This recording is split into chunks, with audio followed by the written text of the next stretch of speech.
Working out and exercising is great for your body, it's great for your mind, but it can all be useless if you don't give your body proper rest. Studies have shown that muscle growth only occurs when you fuel your body properly with the nutrients it needs, one, but then also that you're resting your body properly and you're getting enough sleep at night, specifically that REM sleep, that deep sleep. That is where your muscles are able to recover and your body is able to repair itself. If you're not giving your body that rest that it needs when you sleep, but also just throughout the week, you can't go to the gym every single day of the week. It's very important to include rest days. For me, I follow a 3 days on, 1 day off schedule. So I'll go to the gym 3 days in a row. I'll hit chest, back, legs for my weightlifting workouts. And then I'll rest on that 4th day to ensure that my body can recover and repair itself so I can go back into the cycle again with the chest, back, legs, 3-day split, and then rest. Continually over and over again, your body will be able to build itself up while you rest. So a big misconception is that, I'm going to go to the gym every day and that's going to make me healthier and I'm just going to go and never stop. But the issue with that is that you're going to get fatigued, your body is going to burn out, and you won't be able to keep up with that demand that you're putting on yourself.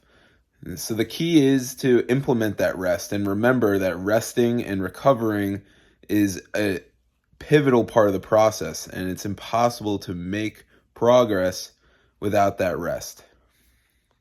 For me personally, when talking about getting enough rest at nighttime, I tend to think about how I can waste those hours before bed to prevent me from falling asleep at a reasonable time. And for me as a college student, obviously has to do with school workload, and then a lot of the times I can find myself being distracted with technology. And also a big one for me is trying to go to sleep hungry. I think that the most important factor for me personally in falling asleep is having a sweet treat or something tasty right before I go to bed.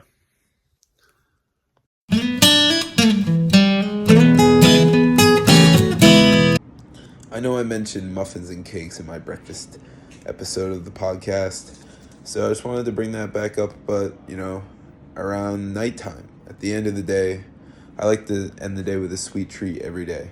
Because for me, I feel like the most important thing for recovery is sleep. And you can't sleep when you're hungry, and it's hard to sleep when you're really craving something, So sometimes I think it's really important to make sure that you're fulfilling those cravings and you're giving yourself that sweet thing at the end of the day as like a reward, instead of eating it at breakfast time. So I'm having this corn muffin right now. Typically would be a breakfast food, but having it at the end of the day is my sweet treat because it's like a cake. It's higher in like saturated fats because they need that to bake the muffins. So, it's a good thing to end the day with, in my opinion, or something like that, And here I am about to eat soft serve ice cream with a churro in it, and I'm gonna enjoy it, and I'm gonna be healthy afterwards too. You're sharing it, I'm so gonna it's share extra it. healthy, so it's Yeah. half the calories. Yes, only half the calories because I'm sharing. It's super important that you allow yourself to go out and get something that you typically wouldn't have, especially when it comes to sweet treats. It's nice to go somewhere, have someone make you something you couldn't make at home, and something that's going to be special. So in this situation, I'm grabbing some ice cream and having some fun with my girlfriend. And, having fun and enjoying the food that you eat is a huge part of quality of life. So, as I've said a million times, it's all about balance. You want to make sure you're enjoying your time and having a good quality of life while also maintaining healthy habits and not always having that ice cream, just having it as a special occasion.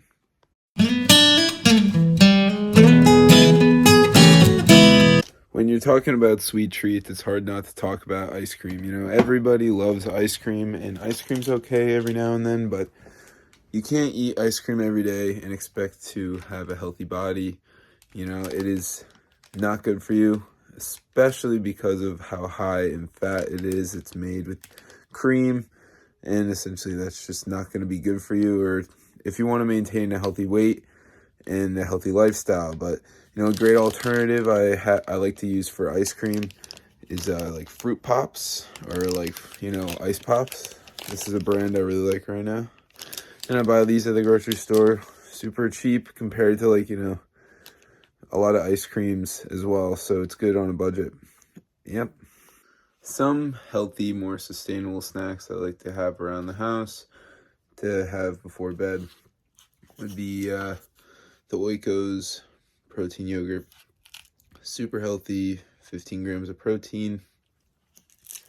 And then I also like to have some, some things to snack on. I got these s'mores bites. Drizzlicious brand. These are delicious as well. Super filling and low calorie. Look, only 90 calories in the bag. Super low in fat, only 3 grams of fat. And I love, in terms of expense, I like to also just get some granola bars because these are super cheap and good for college students, just trying to get by. Have something sweet before bed. And then sometimes I like to treat myself with some gummy candy of some kind. This has been my favorite recently, but I'll go for just about any gummy candy because that's just essentially pure sugar, so you're not getting any extra fats, just a little bit of extra sugar, carbohydrates in your blood, glucose, etc.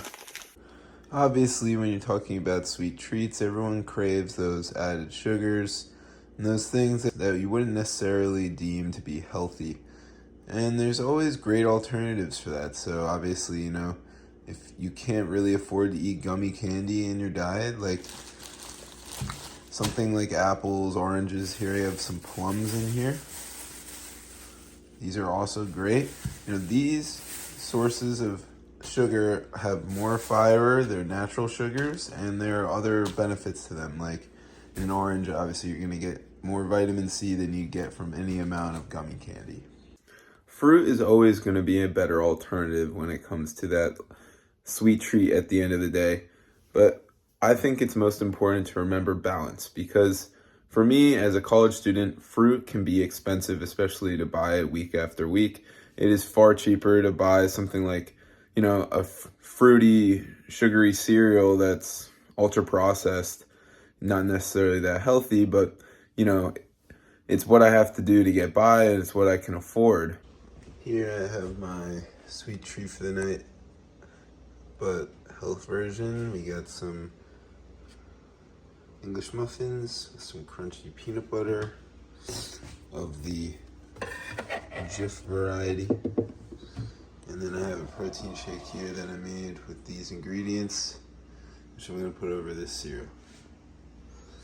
This is a great little heart-healthy dessert to end my day.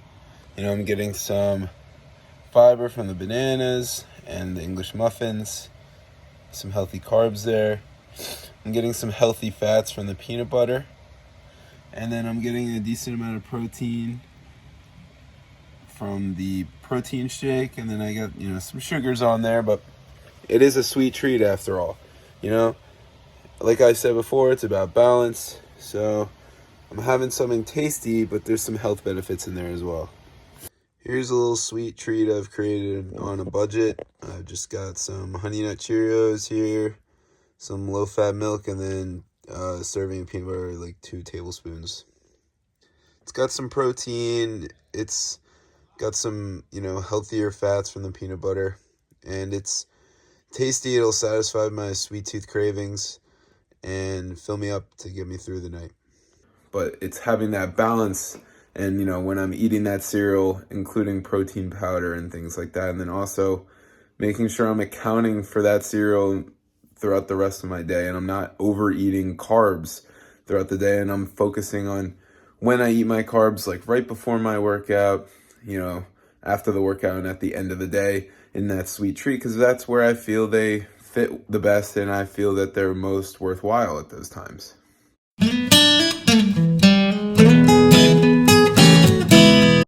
Most times on a rest day, I still like to, get out and get active, but in a more casual way.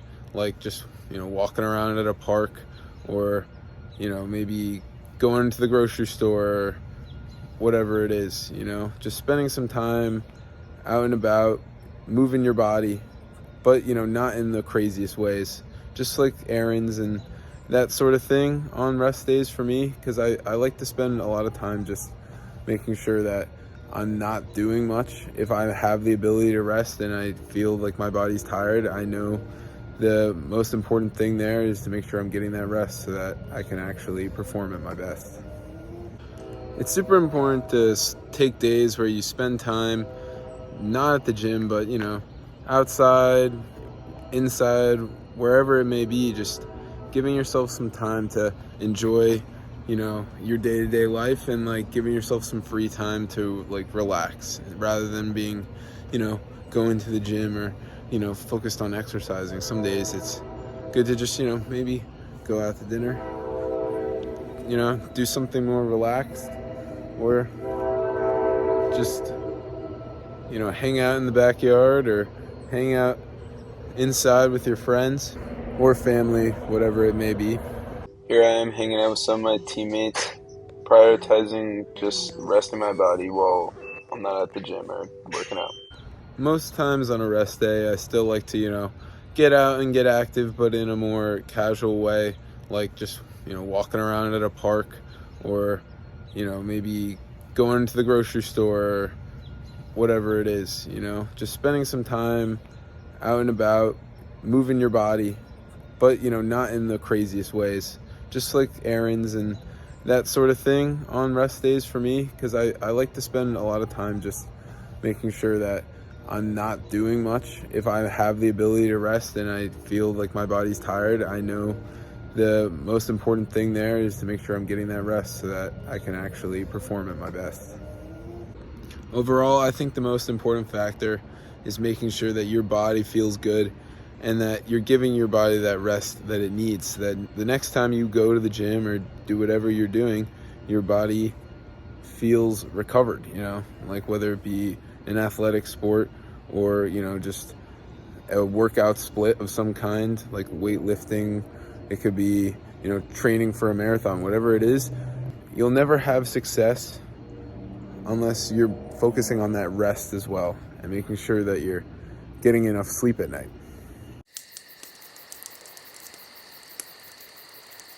Here I am about to go to bed.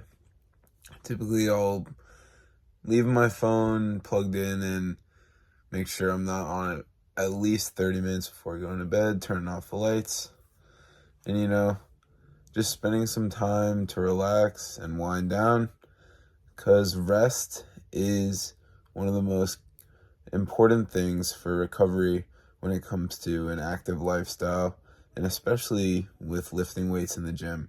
You need to make sure you're getting enough rest so your body can recover, so you can come back stronger the next time. That's it for now. Like and follow for more fitness content.